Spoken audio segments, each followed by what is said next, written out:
രണഗാഥ വാർത്തകളിലേക്ക് സ്വാഗതം. കേരളത്തിൻ്റെ തനത് ആയോധന കല കളരിപ്പയറ്റിനെക്കുറിച്ച് ബാലൻ കെ ചെമ്പാട്.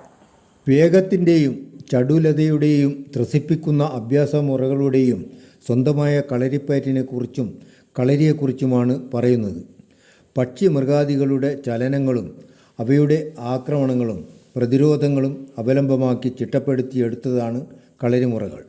ഇതൊരു ആയോധന കലയാണ്. കളരി അഭ്യാസങ്ങൾ സ്വായത്തമാക്കിയാൽ ആരോഗ്യ സംരക്ഷണവും ശരീര സൗന്ദര്യ വർധനവും ഉണ്ടാക്കും. മാത്രമല്ല ബുദ്ധിവർധനവിനും ഇതുപകരിക്കും. ചെറിയ തോതിലുള്ള ബുദ്ധിക്കുറവിന് പരിഹാരം കാണാനും കളരിമുറകൾ പഠിക്കുന്നതിലൂടെ സാധിക്കുമെന്ന് പറയുന്നു. നാട്ടിൽ പലയിടങ്ങളിലും കളരികളുണ്ടായ കാലമുണ്ടായിരുന്നു. ഒരുപാട് കളരി ഗുരുക്കന്മാരും ആശാന്മാരും പലയിടങ്ങളിലായി ഉണ്ടായിരുന്നു. തിരുവങ്ങാട്ടും ചമ്പാട്ടുമൊക്കെ കളരികളാലും കളരി ഗുരുക്കന്മാരാലും കീർത്തി നേടിയ സ്ഥലങ്ങളായിരുന്നു. കളരിക്കാലത്തെ തിരിച്ചു പിടിക്കാനുള്ള ശ്രമങ്ങൾ നടന്നു വരുന്നുണ്ടെന്നത് ശുഭോദർക്കമായ സംഗതിയാണ്. മീത്തലെ കുന്നോത്തുപറമ്പിലെ പരമു ആശാൻ കളരിയും പുലൂരിലെ കളരിയും ഈ ദിശയിൽ മഹിത അധ്യായങ്ങളാണ്. കളരികെട്ടൽ എളുപ്പമൊന്നുമല്ല. അതിനുമുണ്ട് ചില ചിട്ടകളും അനുഷ്ഠാനങ്ങളും. സമനിരപ്പുള്ള ഭൂമിയിൽ വേണം കളരികെട്ടൽ. കിഴക്ക് പടിഞ്ഞാറ് നീളവും വടക്കു തെക്കായി വീതിയും എടുത്താണ് കളരി നിർമ്മിക്കുക. ഒരു കളരിയുടെ നീളം 42 അടിയാണ്. 21 അടി വീതി ലഭിക്കുകയും വേണം. നിലവിധാനത്തിൽ നിന്നും 3.5 അടി താഴ്ചയിൽ ഭൂമി കുഴിച്ച് ആ മണ്ണ് കൊണ്ട് 4 ഭാഗത്തും ചുമരുണ്ടാക്കണം. ഗുരുവിൻ്റെ താടി വരെ ചുമർ ഉയരണമെന്നാണ് വെപ്പ്. 3.5 അടി താഴ്ചയിലുള്ള ഔഷധ ഗുണമുള്ള മണ്ണിൽ ചവിട്ടി കളരിമുറകൾ പഠിക്കണമെന്നാണ് കൽപ്പിക്കപ്പെട്ടിട്ടുള്ളത്. സാംക്രമിക രോഗങ്ങളെ അകറ്റാനും പുറമേ നിന്നുള്ള കാറ്റ് തട്ടാതിരിക്കാനും മിത ശീതോഷ്ണാവസ്ഥ നിലനിർത്താനും ഇത്തരം കുഴിക്കളരികൾ ഏറെ ഉപകരിക്കും. ഇനി കളരി കെട്ടിട നിർമ്മാണത്തെക്കുറിച്ച് പറയാം. മോന്തായത്തിന് 7 കോൽ ഉയരം നിഷ്കർഷിക്കപ്പെട്ടിട്ടുണ്ട്. കിഴക്ക് പടിഞ്ഞാറ് ചുമരിനോട് ചേർത്ത് കുഴിച്ചിട്ട നെടും തൂണുകളോട് ചേർത്താണ് മേൽക്കൂര പണിയുക. നെടും തൂണുകളല്ലാതെ മറ്റ് തൂണുകളൊന്നും പാടില്ല. കത്രികപ്പൂട്ടിലായിരിക്കണം മേൽക്കൂര.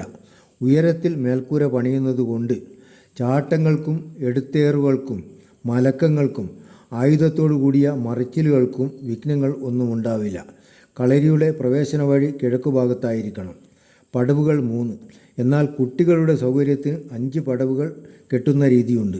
കുട്ടികളെ 7 വയസ്സിലാണ് കളരിയിൽ ചേർക്കുക. കളരിമുറകൾ മെയ്ത്താരി, കോൽത്താരി, അങ്കത്താരി, കൈമുറ എന്നിങ്ങനെ വേർതിരിച്ചിട്ടുണ്ട്. കളരിപ്പയറ്റിൽ വടക്കൻ സമ്പ്രദായവും തെക്കൻ സമ്പ്രദായവും തുളുനാടൻ സമ്പ്രദായവും വട്ടയന്തിരിപ്പ് സമ്പ്രദായവും ഉണ്ട്. കടത്തനാടൻ സമ്പ്രദായവും ഉണ്ട്. മീത്തലെ കുന്നത്തുപറമ്പിൽ സജീവൻ ഗുരുക്കൾ നടത്തി വരുന്ന പരമു ആശാൻ കളരിയിൽ തെക്കനും വടക്കനും കടത്തനാട്ടിലെ പിളയിത്താണ്ടി സമ്പ്രദായവും കോർത്തിണക്കിക്കൊണ്ടുള്ള അഭ്യാസമുറകളാണ് പരിശീലിപ്പിക്കുന്നത്. കളരിയിൽ ഉപയോഗിക്കുക എള്ളെണ്ണയാണ്. എള്ളെണ്ണകളിൽ ശ്രാഷ്ടമായതാണ് പച്ചെണ്ണ, നല്ലെണ്ണ എന്നൊക്കെ പറയുന്ന എള്ളെണ്ണ. പൊണ്ണത്തടിയന്മാരെ മെലിയിക്കാനും ശോഷിച്ചവരെ തടിപ്പിക്കാനും കഴിയുന്ന എണ്ണയാണിതെന്നും പറയുന്നു. എള്ളെണ്ണ ശരീരത്തിനുള്ളിലേക്ക് കടന്ന് ആന്തരിക സ്രോതസ് വഴി വൈദ്യുത പ്രവാഹ വേഗത്തിൽ ശരീരം മുഴുവൻ സഞ്ചരിക്കുന്നു. കാലിനടിയിൽ എള്ളെണ്ണ പുരട്ടുമ്പോഴേക്കും ക്ഷണം നേരം കൊണ്ട് എള്ളെണ്ണയുടെ പ്രഭാവം മൂർധാവിലെത്തുമാത്രേ. ആരോഗ്യ ദൃഢഗാത്രയായ ഒരു തലമുറയെ വാർത്തെടുത്ത കളരിക്കാലത്തിന് പുനർജനി ഉണ്ടാകുമെന്ന് നമുക്ക് ആശിക്കാം. മീത്തലെ കുന്നോത്തുപറമ്പിലെ പരമു ആശാൻ കളരി നടത്തുന്ന സജീവൻ ഗുരുക്കൾ 3.5 പതിറ്റാണ്ടിലേറെയായി കളരി അഭ്യാസമുറകൾ പരിശീലിപ്പിച്ചു വരികയാണ്. താഴേച്ചമ്പാട്ടെ കളരി ആശാനായിരുന്ന ചെമ്പേരി ഗോപാലൻ ഗുരുക്കളായിരുന്നു ഗുരുനാഥൻ.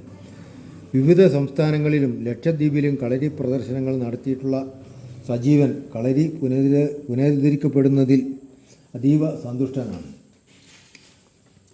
കുന്നോത്തുപറമ്പ് കളരിയിൽ വെക്കേഷൻ ക്ലാസുകൾ ഏപ്രിൽ 6-നും പുലൂർ കളരിയിൽ 11-നും ആരംഭിക്കും.